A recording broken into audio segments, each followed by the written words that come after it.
Alright, today I'm going to give an update. It's been about 2 years since I've had this NAT set up on my 2004 IS300.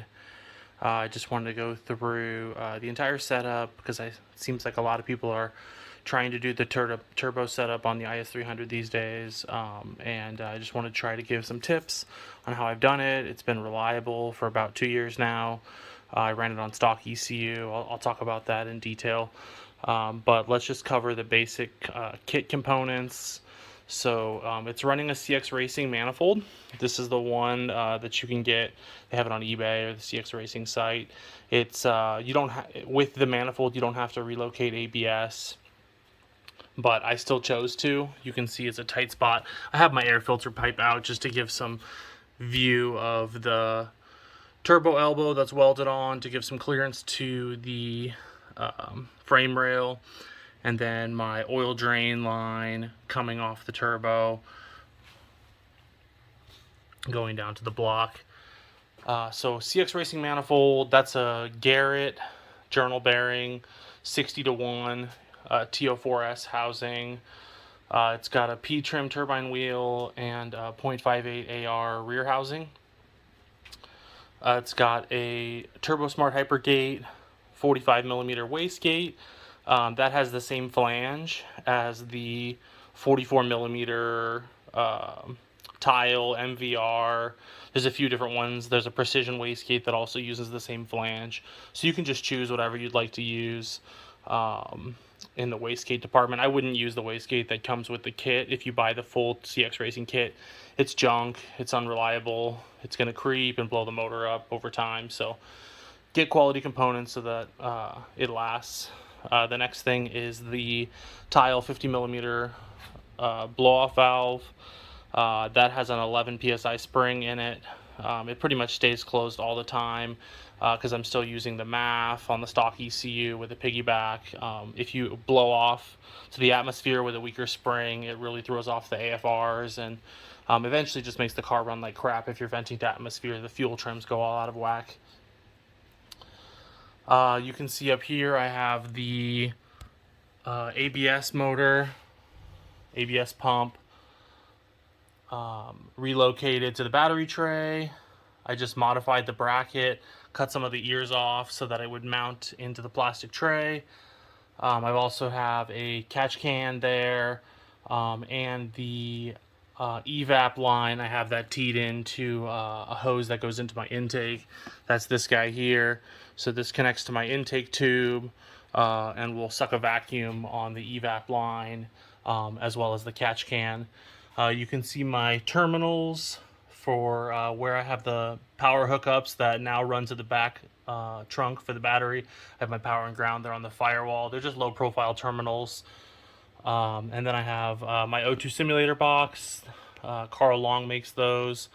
Great components. Just in case you need to pass plug-in smog maybe. On this side of the engine you can see that I have the fuel pressure regulator. This is an Aeromotive adjustable fuel pressure regulator with a boost reference. You can see I've just tapped into the stock fuel rail. I have some JB Weld on there just for extra security. And then I also have the butterfly in the manifold deleted because that was a boost leak for me. So I basically just knocked out the flap in the middle there, and then tapped the hole and put a bolt in there with some RTV, and that's been fine. You can see I have various connections on the intake manifold blocked off because they're no longer needed. So for example, this was the air injection for the injectors. That's capped. I don't need that anymore. I prefer to use a hose with a cap in the end rather than those rubber caps that you can buy at the parts store. Those just don't hold boost. They don't last very long. This will last a very long time before it fails or starts to leak. So it's not the prettiest thing. I usually run it with the engine cover on top. It still fits, and I'll show you that, but this is all tucked underneath that. Over here, this was where the breather from the valve cover connected before the catch can was on there. That's capped as well. I made sure that I changed the O-ring to a very tight fitting O-ring on this fitting, and this is all capped. I have the water line to the throttle body. I have those capped on each end, so that's what this line is here. It just has a cap in it. And then on the other side right here, this is just running. These would be connected, that one and that one would be connected to the throttle body originally, but I chose to cap those because it makes it easier to take the throttle body off. I don't have to open the cooling system, and it doesn't get below freezing where I live, so no concerns there. And with both ends capped, I haven't noticed the engine operating temperatures any higher than normal, so I think those are fine.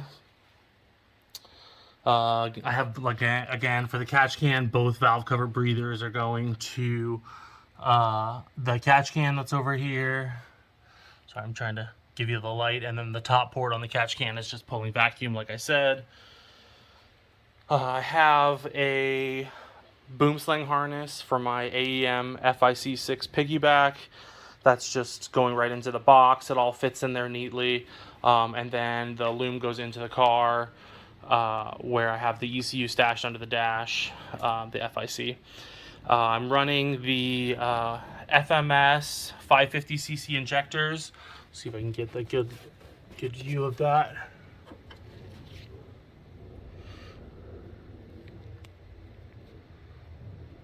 Maybe focus. So you can see in there they have a little injector top hat adapter, and they plug right in.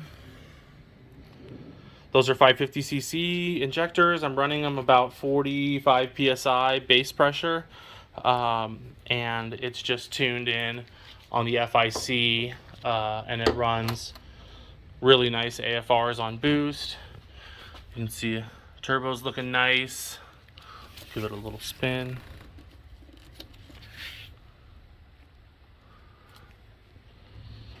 Older journal bearing turbo, but works great. I have the Koyorad racing radiator. This has a fitting on top for like a wide band or an aftermarket ECU coolant temp sensor if you want to run that.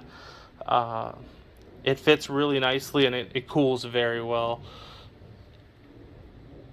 I have this B Engineering radiator cooling plate. I had a different one on there before. This one actually fits a lot better. Looks nicer too, so I think that'll help make sure that the airflow is going through the radiator. I've got silicone radiator hoses just to make them last longer.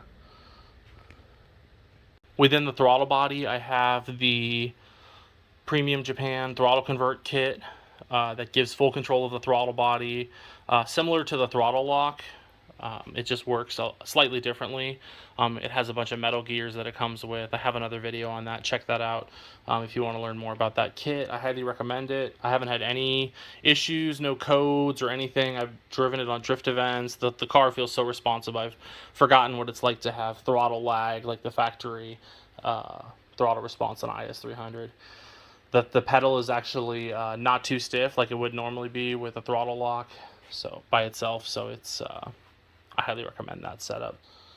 I have the Figs hood struts. I actually just recently replaced the actual gas strut because the originals wore out after 5 years.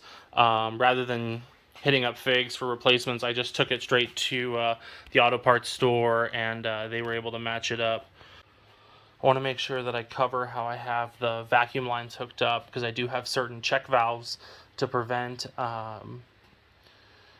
certain items from seeing boost or vacuum. So for example, my fuel pressure regulator, I have a one-way check valve so that the fuel pressure regulator only sees boost, because I don't want fuel pressure changing in the vacuum areas, because I want it to be as close to mimicking the stock fueling as possible. And when it's stock, it doesn't change fuel pressure when you're outside of obviously outside of boost.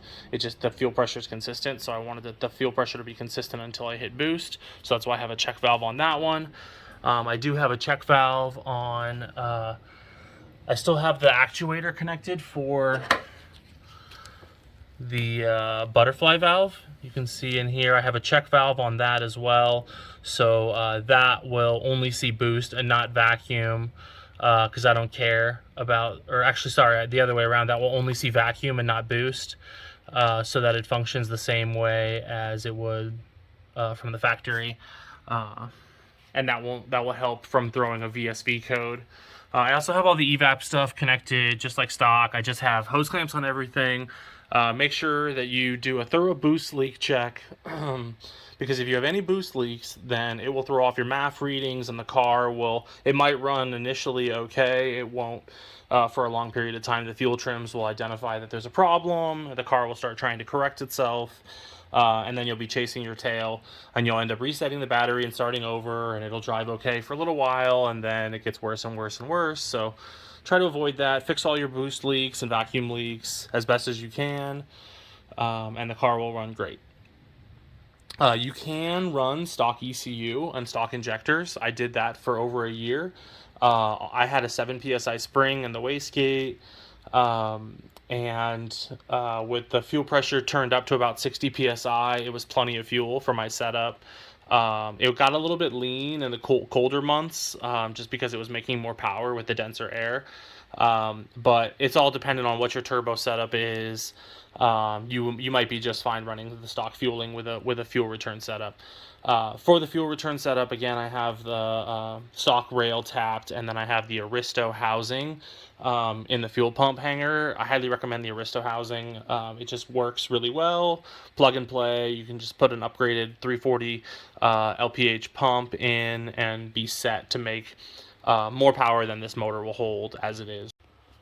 Alright, the next thing I want to talk about is the wheels and brakes that I'm running on this vehicle. So I have the LS400 brakes. I'm running the Rank 1 caliper adapters in the calipers. The setup works pretty well. I just purchased everything to do the 355 upgrade kit with the IS350, GS350 rotors and calipers.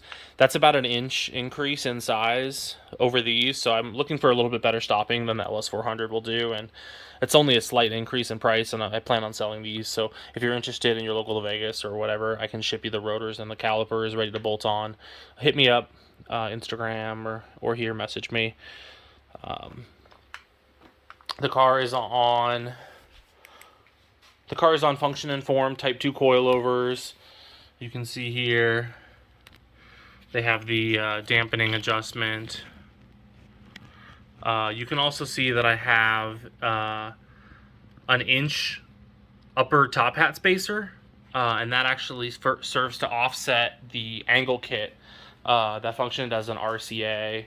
And lowered the body height, so I get the loss of body height from the RCA back from using a top hat spacer. I recommend that if you're trying to run a matched setup front and rear in terms of the height of the coilovers, and you still want to run an RCA or an angle kit for larger brakes or whatever you want to do with the vehicle. I recommend top hat spacers. I got those from Amazon. They were about $80. They're made of metal. Haven't had any issues with them. Alright, jumping to the inside of the car now, you can see I have the cloth seats that are from the base model IS300 or JDM Altezza from Japan. I have the IS250 second gen steering wheel with the paddle shifters. All the buttons are wired in, as well as the paddles. I'll show you that. Over here I've repurposed this space to house my subwoofer gain knob, as well as an aftermarket TPMS system, so that I know my tire pressures. The gauge cluster I've swapped out for white LEDs. It's plenty bright. Up here in the cubby I have my wideband and boost gauge. The cubby still closes, so I find that that's handy just to keep a low profile. I have this phone mount. You can see it's magnetic. I just have it It's stuck right where the passenger airbag warning light is. I don't care about that. It's been stuck on here for about 2 years now. It hasn't come off once. It's one of the most sturdy mounts I've ever had for any vehicle. It tightens on the back so that it's really sturdy to my phone. The head unit is an Atoto A6 Pro Android unit. I have the Torque app running with a Bluetooth OBD scanner. And you can see that it's tracking fuel trims and RPMs and transmission temp. I just reset the batteries, so I was doing some maintenance on the vehicle, so don't pay attention to that. I have the 3D printed cup holder. I think Cody makes these on eBay. They're a really good fitment, way better usage of the space than the original setup. I know he makes them with the bigger hole in front as well. I recommend doing the bigger hole in front that I made the mistake not to do if your model has the armrest, just because sometimes if I put a large cup in here, it hits the armrest, or the armrest will interfere. Luckily, I can kind of move this out of the way, but just know that. I'll show you the subwoofer in the rear. So here in the back, in the center, I made the infinite baffle subwoofer here set up. There's plans on my IS. I have an Infinity 12-inch shallow mount subwoofer. It sounds really good for my liking, and there's no issue actually using the seat. Doesn't hurt anything. Here in the trunk, you can see I've got the battery mounted with the tray. That's an AGM battery. And then the wires go to the ground there, and then one to the front to plug in the power. Here I have my subwoofer set up, the box and the sub. You can see it's really shallow mount. Up here I have the mess that is my 5-channel amp mounted to the ceiling. I know it's hard with the light there, but it's mounted to the ceiling of the trunk. I have the metal bars for the trunk deleted, and I actually am running trunk struts. I know it's a little hard to see. There was a write-up on my IS from years ago to run the trunk struts. I have a strut on both sides over there, and that just works really well to hold the trunk up, because I know it's really common to have the trunk fall on you. And here, I'll show you. This kind of just works.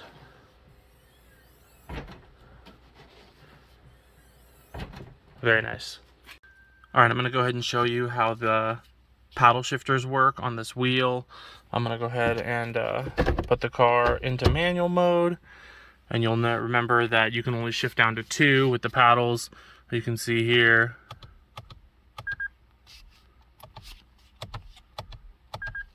Up to 5, down to 2. Very good. Much more fun to drive with this than the up and down, still the up and down buttons on the stock wheel. Here I have the F Sport shift knob. I prefer this. It's way more comfortable in my hand. I have a USB charge port there instead of the cigarette lighter, because I'm still using the one that's in the armrest. I have the fire extinguisher bracket. I just have some tape on there to make sure the pin doesn't rattle around. That's a nice fitment, really easy to grab in case there's an accident. I definitely recommend anybody to have a fire extinguisher in their vehicle for their own car, or if to help in an emergency. Wanted to make sure I show you the backup camera. I'm running a license plate mounted backup camera.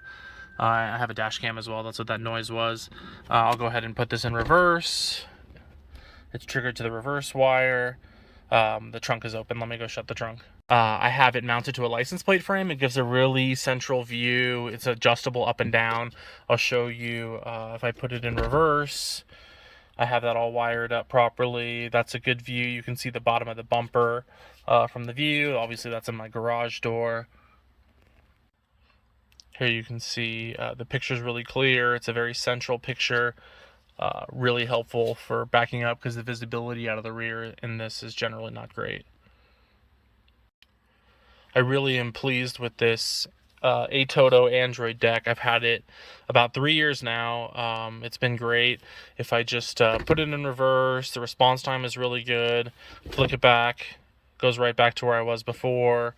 Really well featured with all the various Android apps. It does exactly what I needed to do. The Wi-Fi is great. The GPS is great. I know they have a newer model. I definitely recommend an Android head unit. All right, I wanted to show you that the cover goes right back on.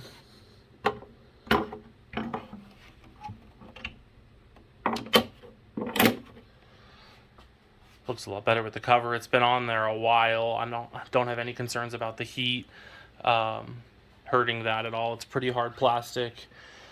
Covers up a lot of the ugliness that's going on under there with all the hoses capped off.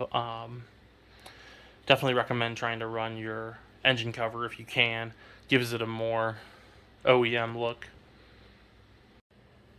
For the oil drain on the CX Racing Kit, I know everybody has an issue with it. What I did, it's a Cummins diesel flexible metal drain line. It's a Dorman part.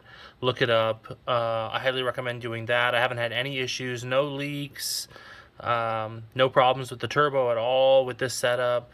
Gotten the car very hot, no issues at all.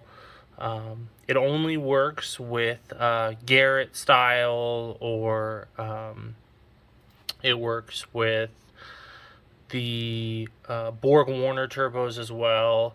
But it doesn't work with most of the CX Racing turbos because they use like a knockoff water-cooled Garrett setup for their ball bearing stuff. If you're going to buy a CX Racing turbo, get one of the older Garrett clone journal bearing turbos. You'll be better off. They're actually rebuildable. And then you can use this setup for the drain line. Life will be a lot easier for you for the drain setup. Obviously, on the block, it's just tapped. Let's see if I can get a picture here. You can see down there where the hose clamp is. I just tapped the block in the typical spot, and there's a barb, and this high temperature blue oil hose is held up just fine. I haven't had to replace it at all in 2 years. No signs of failure. It's good. So I want to give some insight onto the oxygen sensor setup on my vehicle.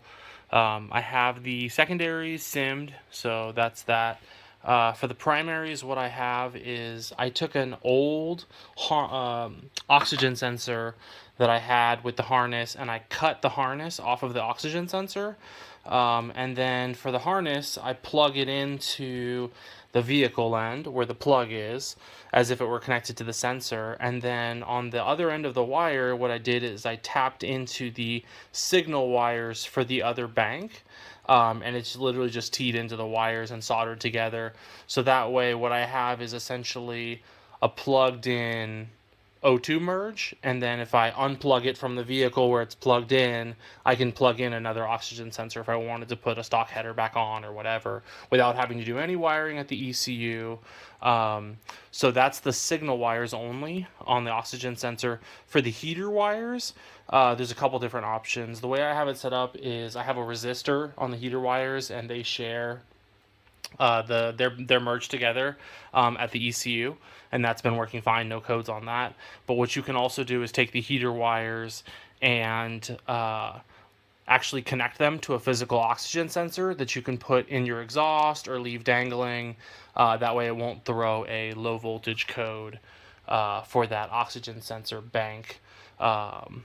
Because really all you need is one main upstream oxygen sensor in the downpipe. That's going to see a mix of both banks. So when the car is trying to make fueling adjustments on bank 1 or bank 2, the goal is to try to have it evenly make those changes between the banks. If you have both oxygen sensors in the downpipe, it really confuses the stock ECU. I've seen some people put the oxygen sensors on the manifold. I've never tried that. It seems to work, but so does my setup. So I'm not sure what's better or worse, but that's how I've done mine. Here's what it looks like all put back together. Thanks everyone for watching. If you would, subscribe to my channel. It does me a huge favor there. There'll be a lot more content coming for this vehicle. It's going to get a manual swap. It's going to get a standalone ECU with the AEM V2 eventually. I'll go into some in-depth tuning videos with the FIC. I'm getting a good understanding of how to tune it and take data logs. I'll show you guys that. I know it's an older piggyback, but it works pretty well for this application. Stay tuned, more to come. Thanks for watching.